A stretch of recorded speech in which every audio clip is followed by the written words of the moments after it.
Você pode abrir sua apostila na página 255. Estamos na semana 24 dos 30 semanas, iniciando a 7ª decisão, reparar. Eu me disponho a reparar. Lucas 6,31 diz: como vocês querem que os outros lhes façam, façam também vocês a eles. Eu sou um filho amado de Deus, vencendo a orfandade, a rejeição e a dependência química. Meu nome é Cláudio. Iniciando o processo de reparação. Gostaria de agradecer todos os voluntários que estiveram envolvidos diretamente e indiretamente nos 2 encontros rendição que fizemos nas 2 semanas anteriores, em especial a Letéia, a Liana e o Reinaldo Tiozinho, que estiveram à frente aí ajudando a mediar a ministração online. Primeiro retiro, encontro rendição online que fizemos. Graças a Deus nós temos aprendido aqui nessa igreja a encarar cada adversidade como uma oportunidade para o nosso crescimento. Então conseguimos fazer o encontro rendição online no dia 1 e dia 2 de agosto, agora as 2 semanas anteriores. E você que conseguiu escrever suas memórias, temos vários testemunhos que foi bênção. Nem a tecnologia fazendo via vídeo, cada pessoa na sua casa isolada nesse tempo de isolamento, nem isso impediu a ação do Espírito Santo na nossa vida. Então, que bom que você conseguiu fazer. Tivemos 76 pessoas no primeiro, 104 pessoas fazendo o segundo.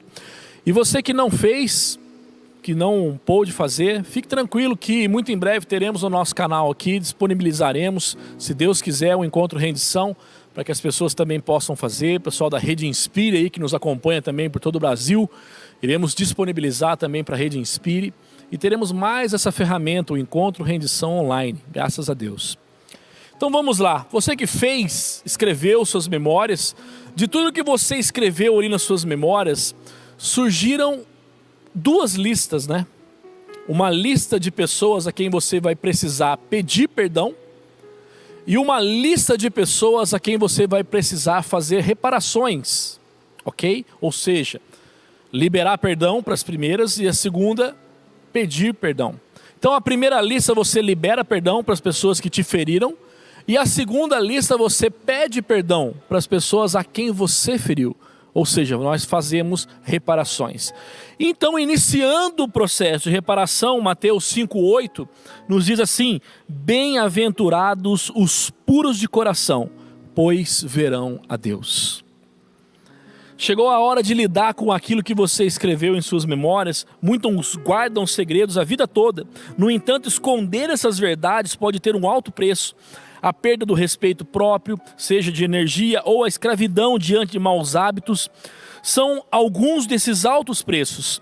Admitir e confessar esses segredos, trazer para a luz em voz alta, tira o poder que eles têm sobre nós. Eles perdem a sua força quando verbalizados. Temos a promessa de cura, como está na palavra, em Tiago 5,16.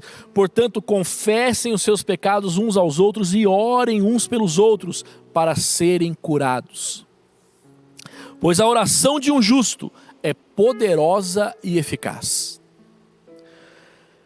Ao verbalizar os seus erros, os seus segredos, você, letra A aí, você perde a sensação de isolamento.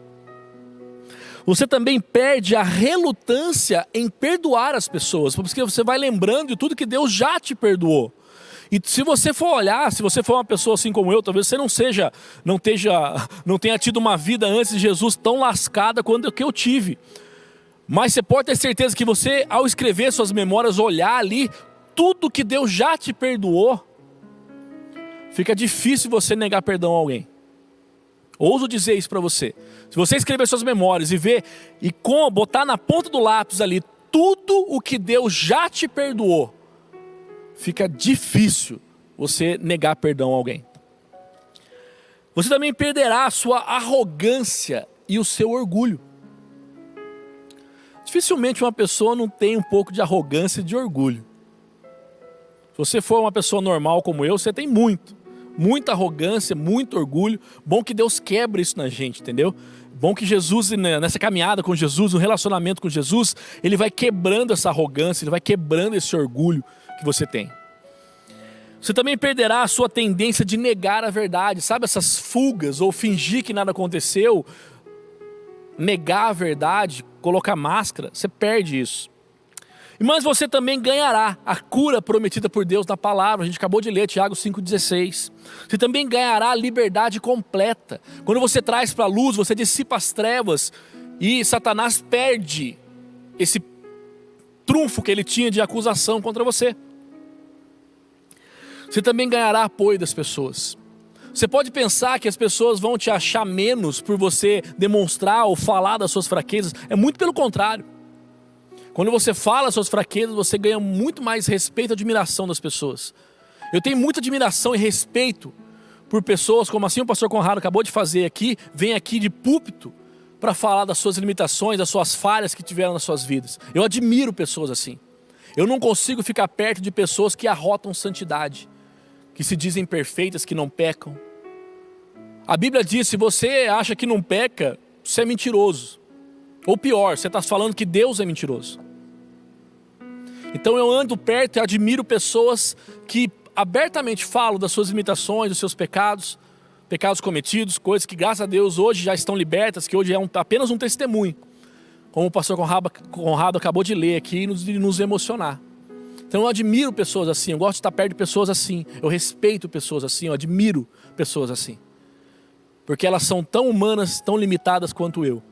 Mas elas aceitaram a graça e a misericórdia de Deus sobre a vida delas, como eu aceitei. E isso não nos faz melhores. Isso nos faz, vamos dizer assim para você, não somos melhores que ninguém. A gente apenas admite a nossa necessidade de Jesus.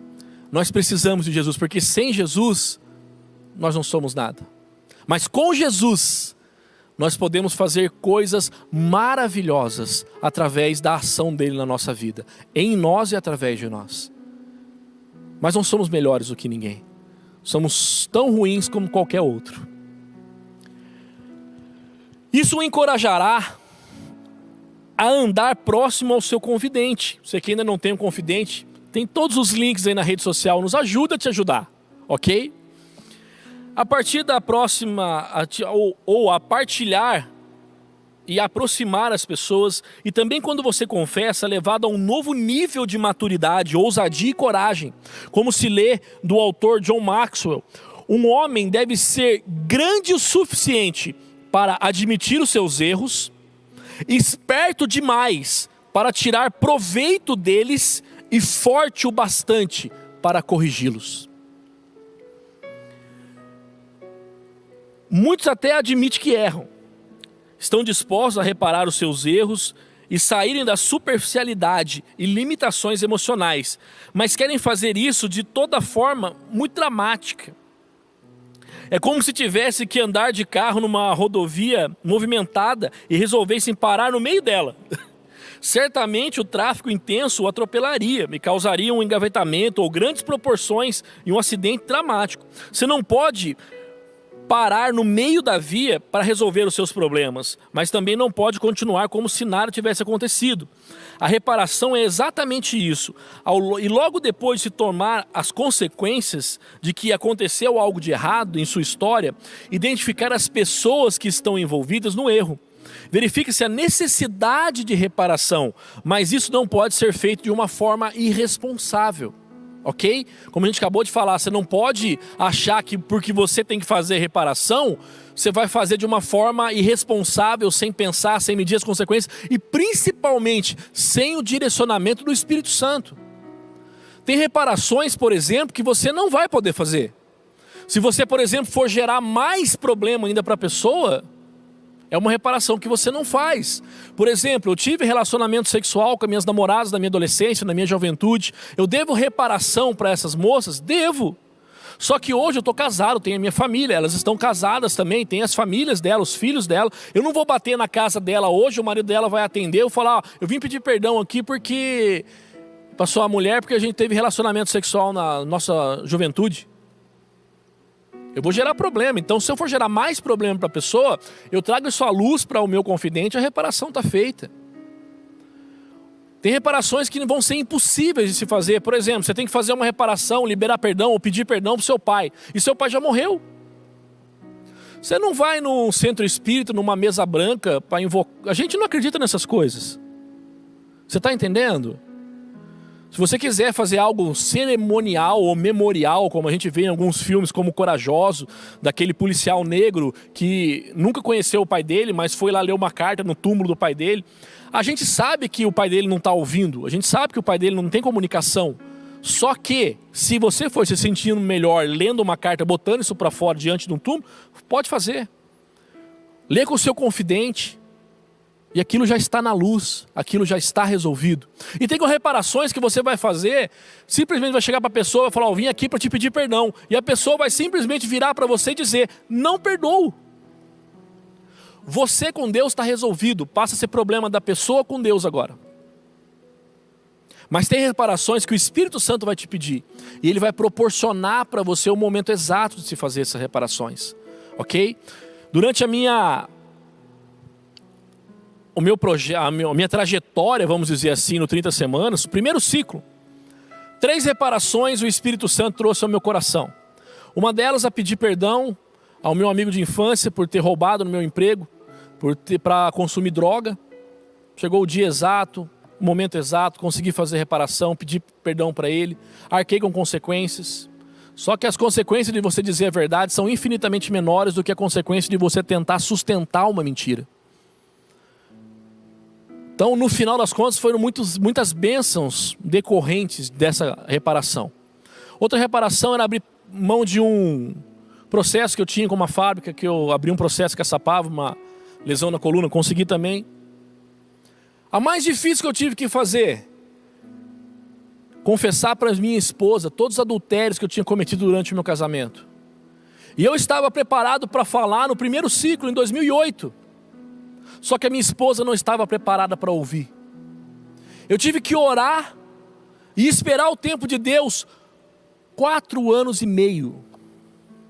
Até chegar o momento, final do ciclo de 2012, que eu pude orar e pedir perdão para minha esposa. Estava eu em casa assistindo TV a cabo, 200 canais, não tem um que preste, é impressionante, só assisto Discovery, como eu já falei em algumas ministrações. E de repente eu passeando no controle da TV a cabo, para num programa que o Ratinho estava apresentando, mas não era o programa do Ratinho. Eu achei interessante, porque estava um cara sentado numa cadeira, e um monte de plug assim, colado nele, era um detector de mentiras. E um monte de plug colado nele, a família inteira do cara ali, a esposa, o vizinho, os filhos, o cachorro, e o Ratinho fazendo perguntas para ele. E tinha um telão gigante, igual que tem atrás de mim aqui, atrás do cara. E se ele respondesse todas as perguntas que o Ratinho estava fazendo para ele ia ganhar 200 mil reais. Ele lá no detector de mentiras, sentado lá, o Ratinho pergunta para ele, você já traiu sua esposa? Ele, não. Pisca aquele telão em vermelho atrás do cara, assim, mentira. Aquele dia estralou pro cara, né? Aí eu, com a minha boca enorme, né? Eu sou de 30 semanas. Eu aprendi sempre a dizer a verdade, a agir em autenticidade, né? Se eu for lá, eu ganho esses 200 mil. A minha esposa, tem uns negócios que eu queria perguntar para você mesmo. Aí estralou para mim.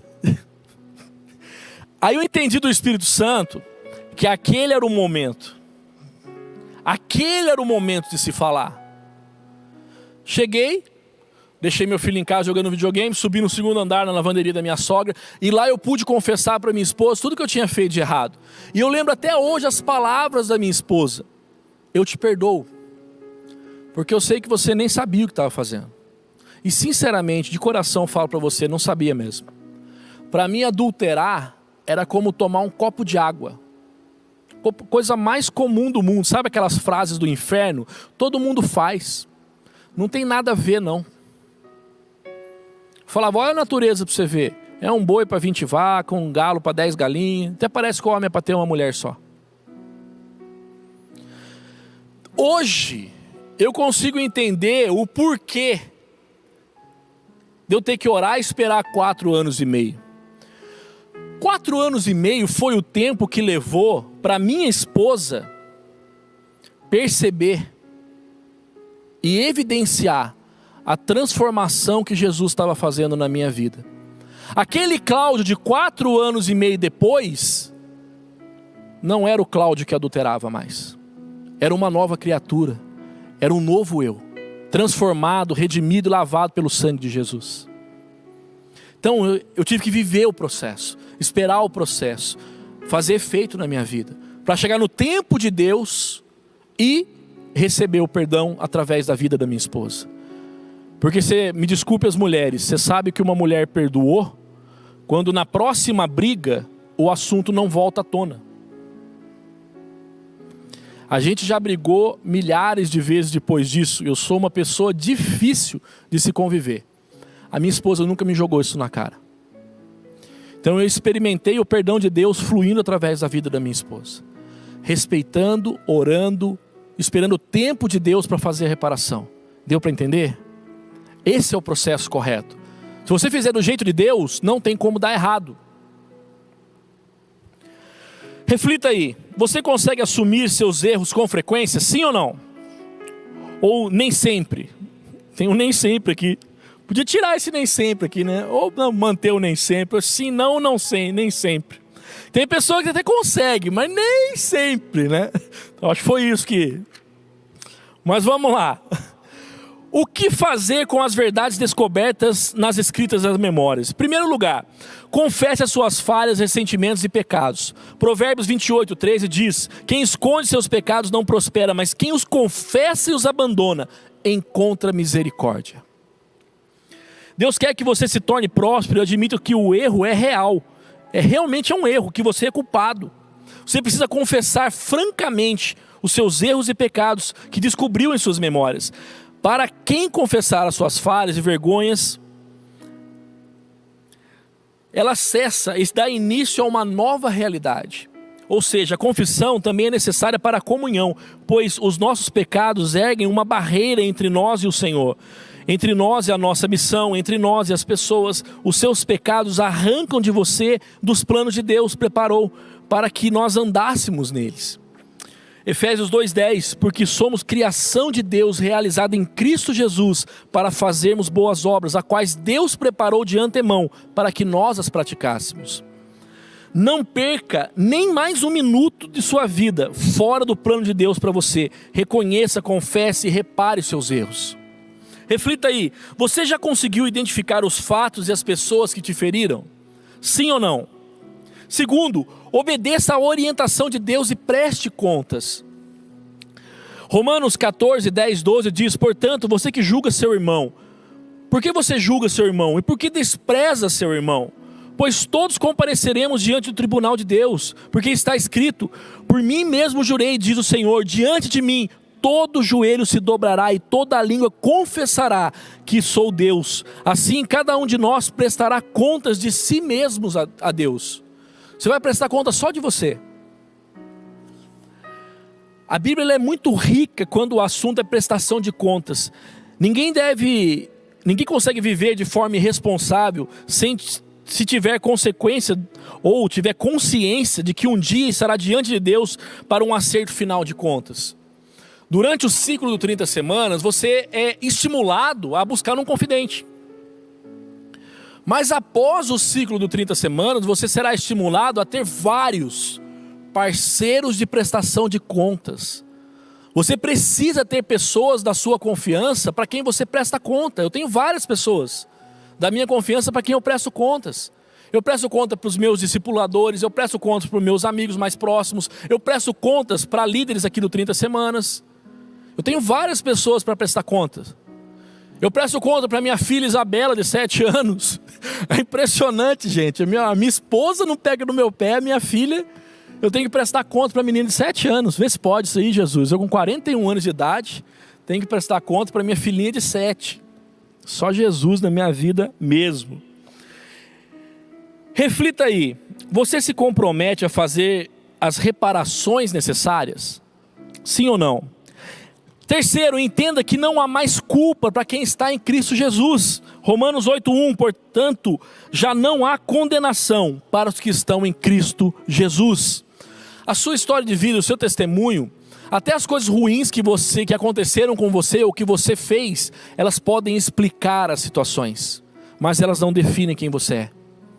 Você é definido pela sua filiação, você é um filho amado de Deus, você é uma filha amada de Deus. Não há mais acusação sobre a sua vida. Se você se arrependeu, se você trouxe isso para a luz, se você confessou, se você liberou perdão, se você fez reparação, não tem mais condenação sobre a sua vida, pelo que Jesus fez por você.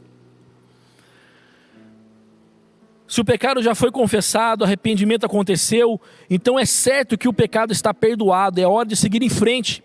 Lembre-se que aquele que vai com Cristo, através da fé, é transformado em uma nova criatura. As coisas antigas já passaram. As lembranças, as culpas de pecado passado podem e devem ser entregues a Cristo. Jesus tem uma vida nova para você agora. Se livrar da culpa restaura sua confiança, os seus relacionamentos e o permite sair do velho modo de viver, olhando para o retrovisor, e mantém você olhando para trás, criticando a si mesmo e os outros pelo que já passou. Infelizmente, existem pessoas que insistem em dirigir sua vida olhando para o retrovisor. Deus o convida para olhar para o para-brisa. Imagine dirigir um carro olhando só para o retrovisor, certamente ocorreriam muitos acidentes. Agarre-se à promessa. Nenhuma condenação há para os que estão em Cristo Jesus. Romanos 8:1. Nenhuma. Reflita, você carrega alguma culpa? Se sim, escreva aí qual. Quais mudanças positivas você receberá ao confessar os seus pecados? Você será capaz de enfrentar as verdades de frente? Salmo 32:5. Então reconheci diante de ti o meu pecado e não encobri as minhas culpas. E disse, confessarei as minhas transgressões ao Senhor, e tu perdoaste a culpa do meu pecado. Os segredos nos fazem adoecer. Quando se compartilha os segredos mais profundos, dividimos a dor e a vergonha. Você começará a construir uma autoestima saudável, que não é mais baseada nos padrões do mundo, mas nas verdades de Jesus Cristo. Acabou a sua condenação e a dos outros, e a de outros, que você condenou, pois foram seguidas as instruções de Deus sobre como confessar os erros, reparar os relacionamentos. Lembre-se, a dor é inevitável para todos, mas o sofrimento, ele é opcional. Culpa gera sofrimento. Se você liberou, se você perdoou, se você reparou, se você confessou, se está na luz, não tem por que mais ter culpa. Jesus já pagou o preço do meu e do seu pecado. Já está pago por Jesus na cruz. Nunca mais será preciso olhar para baixo quando contar a sua história. Não haverá mais vergonha de enfrentar nenhum lugar. Você estará livre para viver. A sua vida está na luz. Pare de julgar as outras pessoas. Mateus 7:3-5. Por que você repara no cisco que está no olho do seu irmão e não se dá conta da viga que está no seu próprio olho? Como você pode dizer ao seu irmão, deixa eu tirar o cisco do seu olho quando há uma viga no seu, hipócrita? Tire primeiro a viga do seu olho, então verá claramente para tirar o cisco do olho do seu irmão. A verdade é que você não encontrará paz e serenidade se continuar a culpar os outros. É aquele negócio, a culpa é minha, eu ponho quem eu quiser. Não tem como. Seus segredos os isolam de outras pessoas por tempo demais. Algumas pontes só podem ser construídas com muito trabalho, esforço e dedicação. Alguém que passou por uma vida olhando ao redor, procurando formas para se justificar ou justificar os seus erros, se pautando nos erros dos outros, terá que se esforçar muito, muito mesmo, com a ajuda do Espírito Santo, para remodelar a sua forma de ver as pessoas. Um bom exercício é honrar as pessoas. Honre todos, como Cristo honra. Como Cristo honra você. Procure sempre o melhor das pessoas e destaque esse melhor, pois o Pai faz isso com você. Ele não passa por cima dos seus erros, falhas e defeitos, mas não o trata a partindo deles. É assim, muito simples. O diabo, ele sabe o seu nome, mas ele te chama pelo seu pecado. Jesus conhece o seu pecado, mas Ele te chama pelo nome. Ele te chama de filho amado, Ele te chama de filha amada. Receba a identidade de filho amado de Deus, de filha amada de Deus sobre a sua vida hoje. Não do pecado, mas de filho, de filha. E aceite o perdão divino de Deus sobre a sua vida. Aceite o perdão definitivo de Deus. Colossenses 2, 13 e 14. Ele nos perdoou todas as transgressões e cancelou a escrita de dívida que consistia em ordenanças e que nos era contrária. Ele a removeu, pregando-a na cruz. Somos completamente perdoados por Deus. Aceitar isso é viver livre e não precisar mais de desculpas e justificativas. É saber exatamente quem somos e a quem pertencemos. Somos filhos amados de Deus. Uma vez que você aceitou o perdão de Deus, pode olhar para as pessoas de frente, não por arrogância, mas por liberdade. Jesus o reconciliou com Deus, e com isso, as suas ações devem estar sobre essa nova luz. Você pode ter convicção de que está pronto para encontrar a humildade e partilhar as suas falhas. Para concluir, o apóstolo João escreveu em João 1,9: se confessarmos os nossos pecados, Ele é fiel e justo para nos perdoar os pecados e nos purificar de toda injustiça. Para quem confessamos? Devemos fazê-lo a Jesus ou às pessoas? Precisamos confessar a ambos, como a Bíblia nos ensina. A confissão deve ocorrer num ambiente seguro e marcado pelo amor incondicional, mas ela precisa acontecer. Experimentar a convicção da sua condição de pecador através do trabalho do Espírito Santo em sua vida é extremamente necessário para uma caminhada de qualidade com Deus. A convicção do erro é uma dádiva do Pai, pois o levará a ouvir a sua voz e não cometer o deslize de deixar que isso o condene. Deixe que sua convicção o leve a um novo nível em Deus. Não resista a esse processo, receba-o, ele é repleto de amor. Nós confessamos a Deus, arrependidos para ser perdoados, mas confessamos a alguém da nossa confiança, um irmão que confiamos, para sermos curados.